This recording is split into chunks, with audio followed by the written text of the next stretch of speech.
तुम्ही कसेही वागताय, काहीही बोलताय, दुसऱ्याचं क्रेडिट ढापताय, चुकीच्या बातम्या पसरवताय आणि तरीही आम्ही शांत बसलोय. का?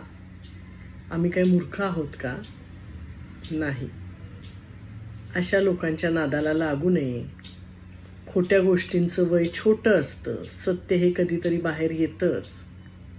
फक्त वाट पाहावी आणि समोरचं माणूस कसं आहे हे समजून त्याच्याबरोबर वागावं. हे सगळे संस्कार आमच्यावर झालेत आणि तुम्ही जेव्हा असं काहीतरी वागत असताना तेव्हा आम्ही ते संस्कार आठवतो आणि ते जगतो. म्हणून बरीचशी आजूबाजूची माणसं बिनधास्त मनाला येईल ते वागत असतात, बोलत असतात. त्यांना वाटतं मांजर डोळे मिटून दूध पितंय म्हणजे कुणालाही दिसत नाही.